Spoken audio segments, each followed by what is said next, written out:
kami dari mahasiswa pendidikan program studi pendidikan guru sekolah dasar Universitas Sulawesi Barat.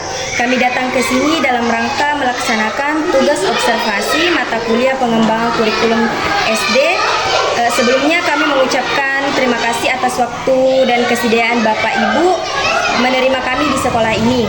Tujuan kedatangan kami hari ini adalah untuk menelaah dan menganalisis profil kurikulum di sekolah ini.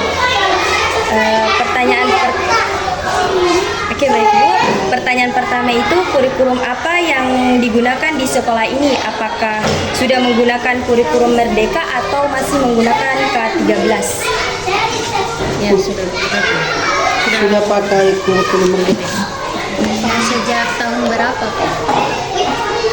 Kalau tahunnya, kalau tidak salah, berlangsungnya kurikulum Merdeka sudah 3 tahun.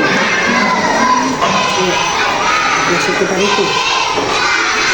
Karena mungkin ini tahun keempat untuk kurikulum Merdeka. Jadi apakah itu langsung satu sekolah Pak menggunakan itu atau bertahap? Kita lakukan secara bertahap. Biasanya kalau ada perubahan kurikulum di satuan pendidikan, kalau kita di SD, yang pertama melaksanakan perubahan kurikulum itu tentunya kelas 1 dan kelas 4. Baru tahun selanjutnya baru maju ke kelas 2 dan kelas 5. Itu sudah ambil, dan tahun selanjutnya lagi kelas 3 dan kelas 6. Dan sekarang ini tahun kedua di kelas 6 menggunakan kurikulum Merdeka. Iya, itu sekitar itu. Kurikulum sendiri dan ada perubahan, maksudnya perubahan yang paling terasa pada kurikulum ini. Perubahan dari kurikulum 2013 ke kurikulum Merdeka. Kalau perubahan yang paling terasa sebenarnya dari bentuk penilaiannya, asesmen bagi siswa itu yang pokok penting ada perubahan. Itu sih kalau yang kami rasa itu. Dari materi pembelajarannya juga begitu, bukunya, kemudian kayak modul ajar kan, kalau di kurikulum sebelumnya kita masih pakai rancangan RPP. Nah, ada bagan-bagannya tersendiri untuk RPP. Kemudian untuk di kurikulum Merdeka itu berubah ke modul ajar. Jadi kalau kurikulum Merdeka itu pakai modul ajar. Pada intinya sama, cuman adalah perbedaan. Jadi mungkin itu yang agak kami rasa ada perubahan dari segi administrasi. Otomatis kami ganti administrasi lagi, yang dari kayak misalnya kompetensi inti sekarang kan jadi apa namanya, capaian pembelajaran, tujuan kayak gitu. Selanjutnya filosofi pendidikan apa yang menjadi dasar? Ya, Sekarang baik Pak, saya ulang. Filosofi pendidikan apa yang menjadi dasar sekolah ini dalam menerapkan kurikulum Merdeka? Misalnya, apakah lebih menekankan pada pembelajaran aktif dan untuk para siswa, penguasaan pengetahuan dasar, atau pada pembangkitan siswa yang kritis dan berperan dalam pengembangan sosial? Bagaimana penerapan filosofi itu terlihat dalam kegiatan belajar sehari-hari? Ini kalau saya yang saya lakukan di kelas ini, kalau saya di kelas 6, pendekatan yang kita lakukan tetap pelajarannya paling pokok berpusat pada siswa. Tapi kami juga tidak lepas dari bagaimana pembentukan karakter dari peserta didik tersebut. Jadi kalau kami di sekolah ini langsung melakukan kegiatan bagaimana meramu pembelajaran yang kita laksanakan itu langsung mencakup keseluruhan. Nah, dan itu untuk penyertaan filosofi itu yang mungkin seperti itu. Jadi dia berpusat ke siswa, tapi kami juga tanamkan karakter.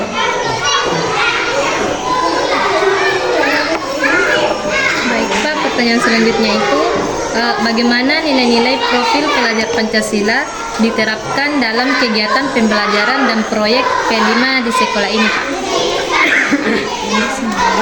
Kita bicara tahun kemarin. Untuk tahun ini kan sesuai arahan Pak Menteri, P5 itu kan sudah ganti lagi. Nah, memang 3 tahun terakhir kita gunakan proyek P5. Bahkan anak-anak itu ada nilai khusus rapornya, rapor P5 namanya. Itu yang tahun kemarin. Tapi tahun ini sesuai dengan arahan Pak Menteri yang pembelajaran mendalam, itu proyek yang P5 itu bukan diganti sih, cuman berubah nama mungkin. Berubah nama, jadi yang P5 itu jadi lebih disederhanakan lagi. Yang 8 proyek lulusan itu apa itu yang kurikulum yang terbaru itu bisa ke browsing tentang penerapannya pembelajaran mendalam untuk learning itu. Ya, ada bukan berubah sih, cuman ada kalau saya sih cuma bilang rubah-rubah istilah ya, mungkin begitu. Jadi ada yang pembelajaran mendalam itu P5 itu tidak lagi proyek penguatan Pancasila itu tidak terlalu dian, tapi dia itu dan jadi kayak 8 kurikulum lulusan, tapi kayak sama Ji, cuman ada peningkatannya sedikit kayak begitu. Baik, selanjutnya Pak, bagaimana guru menyusun dan melaksanakan capaian pembelajaran serta alur tujuan pembelajarannya? Biasanya itu kalau dalam penyusunan CP dan ATP dilakukan secara bersama-sama dengan tim guru-guru di sekolah. Tidak dilakukan sendiri-sendiri biasanya. Biasa ada kelompok KKG. Ada kelompok KKG. Sama-sama Kalau kita di sini kan dari kemarin itu ada namanya komunitas belajar. Jadi paling tidak dikembangkan di situ. Semua bentuk permasalahan dari siswa, permasalahan dari guru saat pembelajaran. Kalau memang ada kesulitan, kita bahas bersama di kelompok itu. Berarti carikan solusinya begitu. berarti itu yang di dalam tampak wali kelas semua yang membuat itu CP. Sebenarnya CP-nya itu kan runtutannya dari atas ya. Kita cuman kalau dulu kan ada namanya kompetensi inti, kemudian nanti kita buatkan indikator kayak begitu kan dulu. Nah, seperti itulah modelnya dibuat ya, dan memang dianunya. Kemudian kami yang meramu itu untuk anunya. Kalau bilang membuat sendiri sebenarnya tidak, karena kurikulum merdeka itu kan ada apa istilahnya apa namanya itu, ada yang dia berkembang sendiri, maksudnya berkembang sendiri itu dia buat sendiri, tapi kami kebetulan mengambil yang bagian apa itu yang bukan yang mandiri, yang kan ada namanya mandiri berkembang apa itu, ada yang mandiri berbagi. Jadi kami kalau ambil yang berbagi, kami ambil itu. Jadi ceritanya dibuatkan, nanti kami yang kembangkan begitu. Disesuaikan dengan kondisi sekolah. Jadi kalau kayak anunya kan nanti tujuan pembelajarannya yang dianu begitu. Berarti capaian pembelajarannya itu dari pusat langsung Pak, terus alur tujuan pembelajarannya kita yang Kita dikembangkan di sekolah begitu. apakah ada kendala tertentu saat menyesuaikan CP dan ATP dengan kondisi siswa di kelas? Kalau kendala pasti ada. Karena kenapa? Kadangkala kalau yang dari pusat itu kan dia berbicara secara nasional, sedangkan kita itu kultur daerah kan berbeda-beda otomatis, tapi untuk pengembangannya kadangkala kami mengikuti dengan kultur daerah. Misal kalau materi pembelajarannya misalnya contoh ini, kalau saya ya misalnya ada kayak di pembelajaran misalnya seni misalnya, kadangkala kalau materinya ambil seni tari misalnya, kadangkala yang berbau nasional kan, tapi kadangkala kita memasukkan ke pembelajaran itu jenis kayak tarian yang ada di daerah kita, maksudnya kita sisipkan seperti itu pengembangannya. Jadi kalau misalnya contoh, kalau misal ada materi tentang kayak kuda lumping, kan kalau kita di Mandar nggak ada, yang ada sayap petuduknya. Jadi begitu, dia kita kembangkan ke situ lah, maksudnya pada intinya tidak terlalu jauh lah dari apa yang diinginkan. Baik Pak, untuk pertanyaan selanjutnya, seperti apa bentuk pembelajaran berdiferensiasi? Kan sekarang ada yang dibilang pembelajaran berdiferensiasi yang dilakukan guru agar sesuai dengan kebutuhan dan kemampuan siswa. Biasanya guru kan membedakan kegiatan belajar berdasarkan minat atau kemampuan si siswa itu Pak. Bisa diceritakan contoh penerapannya di kelas? Pembelajaran berdiferensiasi itu yang pertama harus kita lakukan sebagai guru atau pendidik. Yang pertama adalah memetakan siswa sesuai dengan kemampuannya. Itu yang pertama. Kemudian makanya ada kalau kurikulum Merdeka itu ada namanya asesmen diagnostik. Asesmen diagnostik itu untuk mengetahui bagaimana tingkat kemampuan dari peserta didik yang akan kami hadapi ke depannya. Dan biasanya itu dia lakukan di awal pertemuan. Jadi ketika sudah dipetakan, maka guru itu membuat kalau dulu itu namanya RPP berdiferensiasi. Kita buat RPP, kita melakukan pembelajaran sesuai dengan kemampuan peserta didik. Kalau kita contohkan pelaksanaannya, misalnya kita saat ini mau belajar matematika misalnya, materinya adalah misal perkalian lah, misalnya perkalian pecahan. Di awal kita tahu, kita kelompokkan. Yang di kelompok ini belum tahu mengenal pecahan misalnya. Yang ini, yang kelompok ini dia sudah tahu mengenal pecahan, tapi perkalian pecahannya belum dia tahu. Yang ini dia sudah paham. Berarti kita memberikan pembelajaran dalam satu kelas itu secara berbeda, tapi dengan waktu yang berbeda pula. Maksudnya kita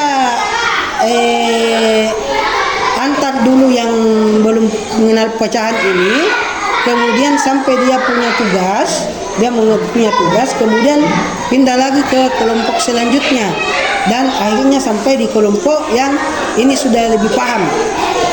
Tujuannya di sini supaya anak-anak itu tidak merasa bosan juga dalam kelas, karena kalau kita mengajarkan apa yang sudah mereka tahu, itu otomatis ada rasa jenuhnya anak-anak, bosan dalam kelas. Jadi kita harus kembangkan juga. Jadi kadang-kala kalau kita gunakan pembelajaran diferensiasi itu paman tulis kadang-kala kita bagi tiga. Jadi yang kelompok sini ini tuh tugasnya, kelompok sini ini tuh tugasnya, kelompok sini. Karena kita mengajarkan sesuai dengan tingkat kemampuan peserta didik. Seperti itu kalau bicara tentang pembelajaran berdiferensiasi. Pak, untuk pertanyaan selanjutnya, prinsip apa yang dijadikan pedoman di sekolah ini Pak dalam menerapkan kurikulum dan efisien. Apakah sekolah punya pedoman khusus yang dijadikan sebagai acuan? Kalau kita di sini sih ikut sama apa yang ada. Untuk penerapannya kan kalau kayak begini,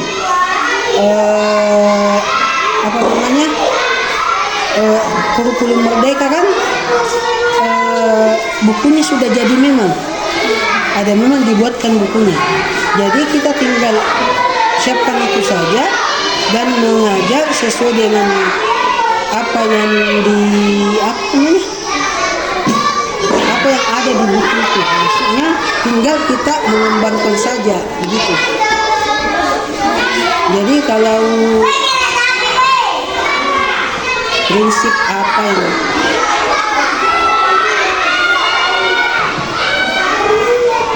Mungkin sekolah sudah punya pedoman, apakah sudah punya?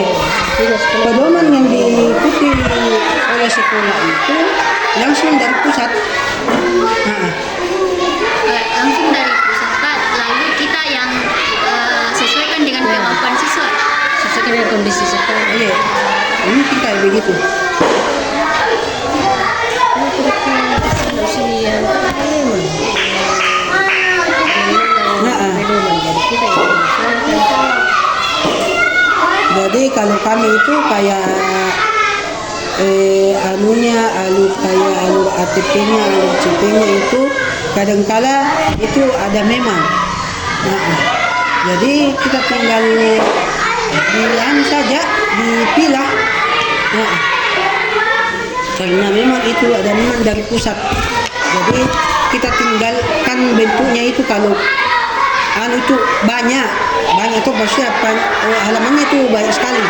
Jadi kita tinggal pilih mana yang kita butuhkan.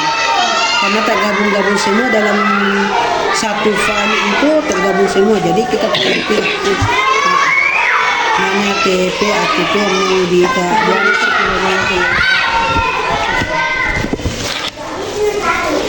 Ibu, pertanyaan selanjutnya itu bagaimana sekolah menilai atau mengevaluasi capaian belajar siswa dalam kurikulum merdeka?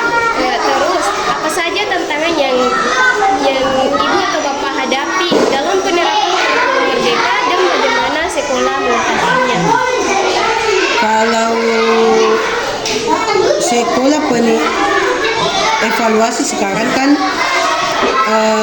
ada, kalau kurikulum merdeka namanya sumatif.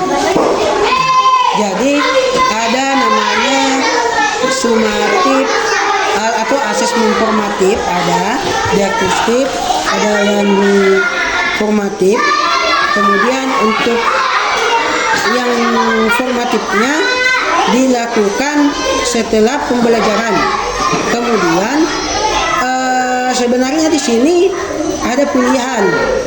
Kalau memang kami sudah, misal guru itu sudah puas dengan hasil belajar siswa dari asesmen formatif itu, yang anunya itu sumatif di akhir pembelajaran, itu bisa saja kami tidak laksanakan sumatif akhir fasenya. Tapi kalau kita di sini sumatif akhir fasenya itu tetap dilaksanakan. Jadi di situ untuk mengevaluasi capaian belajar siswa itu seperti itu. Jadi ada sumatif yang dilakukan di akhir proses pembelajaran. Jadi misal pembelajaran hari ini kita sudah ajarkan, kemudian ada penilaian di akhirnya begitu. Jadi setiap hari seperti itu. Untuk memastikan bagaimana apakah capaian pembelajaran itu apakah betul tercapai atau tidak, seperti itu. Kemudian tantangan yang dihadapi dalam penerapan kurikulum merdeka, sebenarnya yang paling pertama kami itu guru-guru kurang sekali pelatihannya. Itu tantangan terbesar. Karena kenapa? Kami menggunakan kurikulum yang sebenarnya belum kami kenal. Mungkin bahasanya seperti itu, karena memang tidak ada pelatihan yang dilakukan secara langsung. Mungkin kalau daerah kita mungkin permasalahan anggaran kan, kalau mungkin permasalahan daerah kita mungkin masalah anggaran. Jadi memang betul pemerintah pusat dari kementerian sudah membuat platform yang membantu guru untuk belajar sebenarnya. Tapi yang jadi kendala lagi masalah waktu lagi. Nah, jadi memang kalau sebagai guru itu lawan terberatnya itu waktu memang.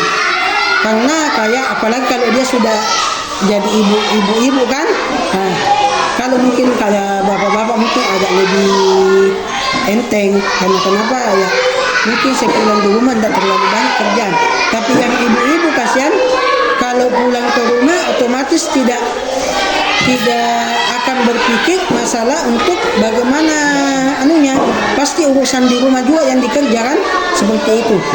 Jadi kalau mau ambil pelatihan di jam sekolah, anak-anak yang terbengkalai. Jadi betul-betul yang paling jadi tantangan adalah pengaturan waktu ini. Tapi dari himbauan ibu kepala sekolah, kami para guru di sini itu diminta untuk pintar-pintar bagi waktu. Jadi supaya kami bisa juga belajar secara langsung. Maksudnya secara daring, cari informasi-informasi dari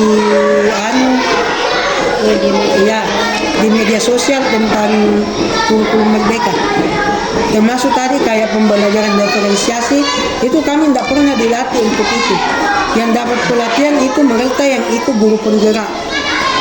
Nah, sedangkan guru yang tidak ikut itu dia tidak pernah dapat pelatihan itu. Tapi kayak saya kadang-kadang mencari informasi dari situ.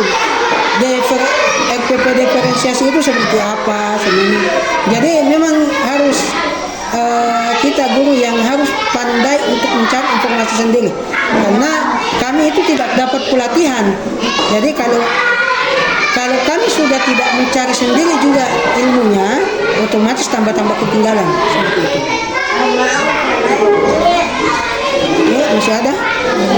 Baik Pak, untuk pertanyaan berikutnya, bagaimana kolaborasi antara kepala sekolah, guru, dan orang tua dalam mendukung implementasi kurikulum merdeka?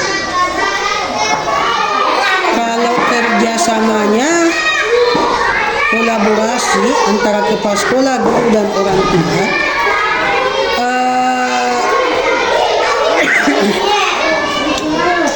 yang pertama itu kalau kolaborasi antara guru itu dengan kepala sekolah itu otomatis berjalan seperti biasa sesuai dengan sebagaimana mestinya, karena itu berlangsung secara langsung tiap hari ya.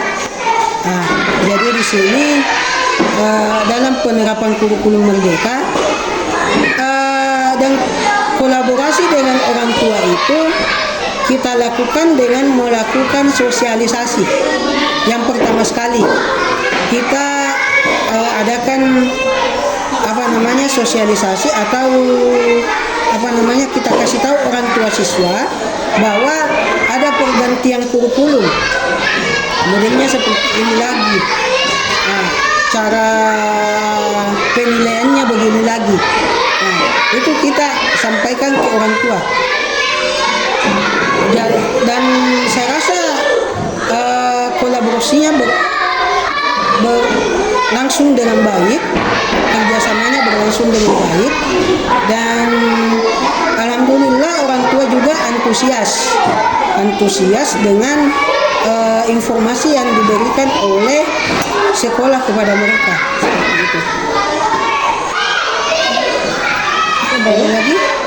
Pertanyaan terakhir Pak, apa harapan sekolah ke depannya terhadap pengembangan kurikulum merdeka dan pembentukan karakter siswa di sekolah ini? Apa harapan Pak? Kalau harapan kami sih untuk kurikulum merdeka ini harapannya disampaikan ke mana nih? Kalau ke pemerintah, jujur kami guru-guru butuh sangat pelatihan. Itu harapan kami. Kami butuh pelatihan yang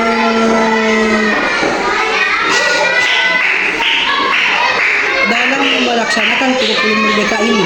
Itu yang pertama. Dan kemudian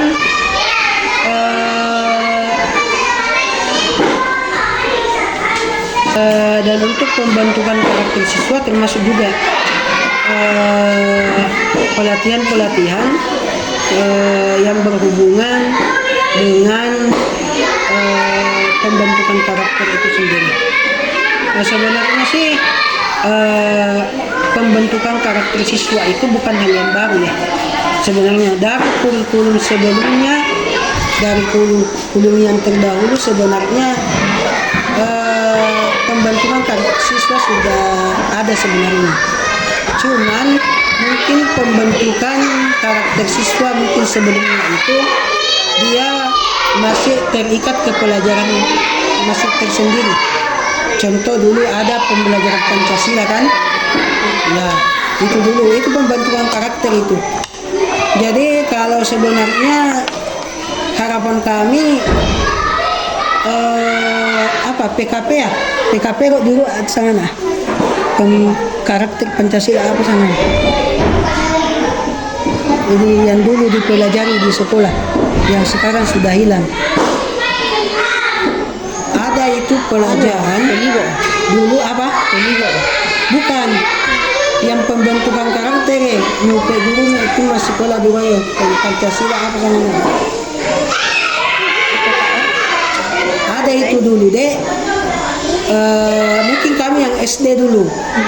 Nah, itu sekarang sudah tidak ada. Harapan kami sih kalau bisa itu dikembalikan.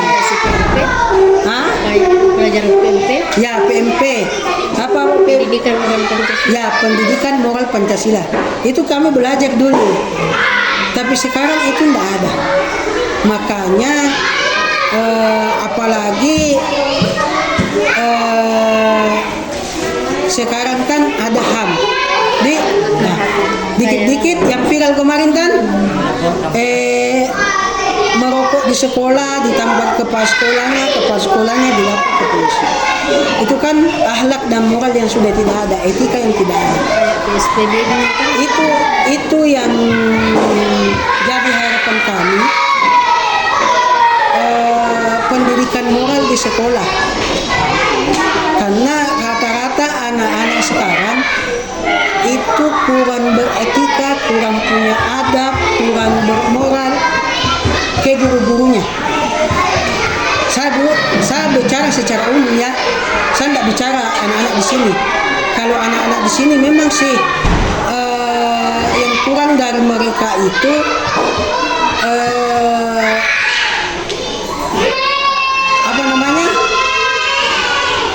kegiatan yang kayak penghormatan kepada guru. Kayak kan kami dulu waktu sekolah kami diajar itu kalau lewat orang tua, depan orang tua tabe. Kami dulu diajar waktu sekolah kalau ada orang tua bicara jangkit dewa-dewa depannya. Itu yang sekarang hilang di anak-anak. Meskipun kami ajarkan itu di sekolah, kami kasih tahu itu ke anak-anak, tapi kayak tidak tidak berbekas. Karena kenapa? Faktor lingkungan, faktor di keluarganya mungkin sudah tidak diterapkan yang seperti itu. Makanya kurang sekali yang seperti itu. Adabnya anak-anak itu kurang. Dan otomatis kan itu berhubungan dengan karakter anak kan. Itulah kalau harapan kami kembalikan itu pendidikan moral Pancasila itu dulu. Jadi betul-betul. Dan juga sebenarnya sih 2 hari yang lalu ya, 3 hari Jumat kalau tidak salah ya, ada pelatihan dari HAM Sumbar tentang perlindungan hukum bagi tenaga ASN yang melaksanakan tugasnya ada. Kami sudah dapat informasi. Cuma masalah informasi itu yang kurang disampaikan kepada orang tua siswa. Nah, karena ternyata di undang-undang sudah diatur, ternyata guru dalam melakukan proses pendidikan, mendidik siswa itu ternyata sudah dilindungi. Kalau memang kayak begitu kemarin, cuman masalahnya informasi ini tidak terlalu keluar, tidak banyak diketahui oleh kalangan halayak orang banyak. Jadi makanya sekarang itu kalau mau kalau di sini sih masih proses mendidiknya masih jalan sih, karena belum ada guru-guru di sini masa bodoh. Tapi mungkin di daerah lain sudah ada masa bodoh gurunya. Yang penting mengajar selesai. Jadi terserah media kadang-kadang juga dijadikan konten kan masalah ini, karena betul-betul ya mau diperbaiki akhlaknya anak, kita benturan sama hukum, ya kan ada prosesnya. Tidak juga langsung anak-anak salah pukul, tidak. Dilakukan dulu pendekatan sedemikian rupa. Jadi kalau sudah tidak mempan, ya sudah ada hukuman yang ditingkatkan begitu kan. Nah, tapi alhamdulillah di sini kalau hukuman fisik itu tidak ada. Oke, baik Pak. Apa yang paling ingin dipertahankan dari sistem kurikulum Merdeka ini? Apa yang paling ingin banyak kurikulum Merdeka yang bagus ya, yang mau dipertahankan di kurikulum Merdeka?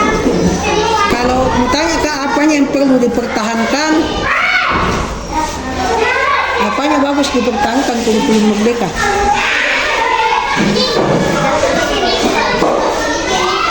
Sebenarnya semua kurikulum itu Bagus di semua deh, cuman ya mungkin caranya penerapannya mungkin yang masih bagus sebenarnya, karena saya lihat itu kayak begini apa semua betul-betul dirinci secara dulu kalau misal kurikulum sebelumnya langsung tidak banyak itu harus pergi ke sini baru ke sini, padahal jenis sama. Apanya mau bertahan kurikulum Merdeka?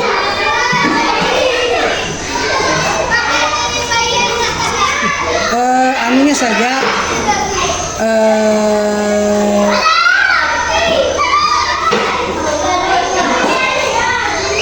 pendidikan karakternya, kemudian ya kan langsung dia tidak sama dulu pendidikan karakternya itu langsung dia ada langsung anunya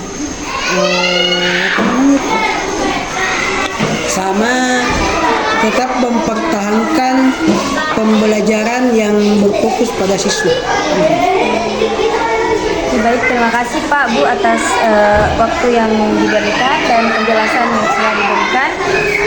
Ini sangat membantu kami dalam memahami penerapan kurikulum Merdeka di sekolah ini. Semoga hasil wawancara ini bisa menjadi pembelajaran yang bermanfaat bagi kami. Sekian, Assalamualaikum warahmatullahi wabarakatuh. Terima kasih Pak. Terima kasih banyak.